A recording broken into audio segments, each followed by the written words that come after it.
You use match paired testing when you want to test the difference between two means.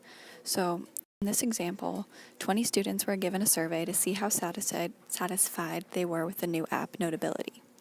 Then the students were all given a new stylus to take notes with, a stylus that Jesuit has been discussing giving to all students next fall. The results, the number of notes students took in a week, are recorded below. Use alpha equals 0.05 to test the claim that the new stylus makes students more satisfied using Notability to take notes in class.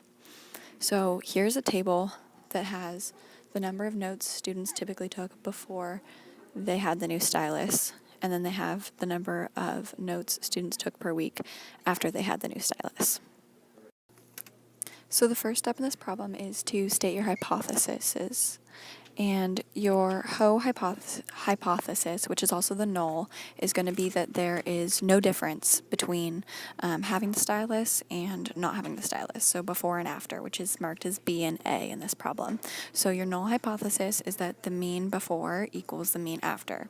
And your alternative hypothesis, the HA, is that the mean before is less than the mean after, which means that the number of notes a student took per week, the mean number of notes students took per week before having the new stylus, is going to be less than the mean number of notes students took after having the stylus, which would show that the stylus itself is more makes students more satisfied using the app Notability and taking notes on their iPads. So the second step in this problem is going to be to find your critical values once you've found your hypotheses. To find your critical values, just like all other testing problems, you're going to go to F5 because all your critical values always live in F5, and then you're going to go inverse, and T is the kind of problem this is. So because we said that one of our alternative hypothesis, is that B, the mean before, is less than the mean after, it's going to be a left-tailed test since it's a less than problem. So your area is going to be equal to alpha. So in your calculator, the first thing you're going to do is put in your area as 0.05 because that's alpha, and then your degrees of freedom is 1 less than n, and our n number of categories is 20 in this problem. So your degrees of freedom is 19. And once you do that, you should get your critical value is negative 1.729, and this is the normal distribution. So you're going to draw, just as I did here, your critical value line is going to be right here on the left, and your critical value is negative 1.729. So the third and pretty much most important step of this problem is to find your test statistic. And to do that, you need to go under Apps in your calculator and go to Stats List Editor. And then you're going to enter this data we had into List 1 and into List 2. So all of the before categories is going to be into List 1. You're going to have 20 entries. And then in List 2, you're going to put the after categories.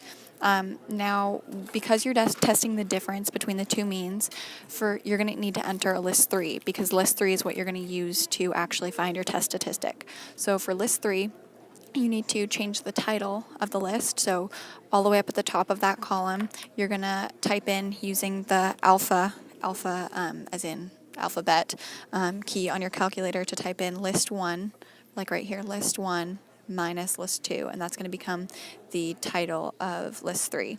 Once you've done that, press Enter, and then you're going to have List 3 is going to be have numbers that are negative and positive, and it's going to be the differences between the first numbers and the second numbers, so the differences between what's in List 1 and what's in List 2.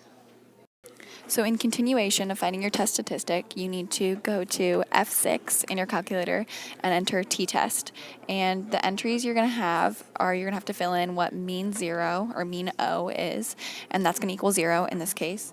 And your list is going to be List 3 because List 3 is what has the differences between the means you've already, or the averages you've put in. So List 3 is the most important, as I said before. Frequency stays normal at 1. Your alternative hypothesis is going to be that the mean is less than your mean O or your mean 0. And your results just keep on calculate. And once you do that, you should press Enter and get that your test statistic, T, is negative 5.458, and your p-value is this number here with lots of zeros.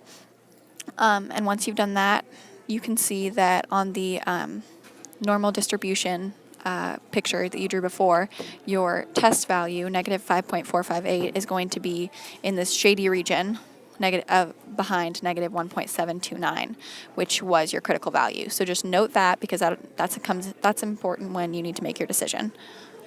The fourth step in this problem is to make your decision, as I just said, and there's two reasons that you need to reject the null in this case. One would be the p-value, which was, like I said, the 0.00014444, and that's less than your alpha, which was just 0.05. And when your p-value is less than alpha, it's assigned to reject the null. Also, your test statistic, negative 5.457885, is less than the critical value, which was negative 1.729. And this is what I explained in the picture in the previous slide, which was that your test statistic lies in the shady region of that normal distribution graph that I drew before. So these are both reasons that you need to reject the null in this problem. So once you've rejected the null, you really have finalized the problem. All you need to do now is summarize your results in context to the problem. So because we rejected the null, we're saying that the evidence shows that the students' use and satisfaction with notability increased with the use of the new stylus. The number of notes students took per week increased once they had a new stylus. And in context of this problem, this also means that Jesuit should probably consider giving these styluses to their students next year in order to increase the success of the iPad program and have students be more apt to taking notes on their iPads.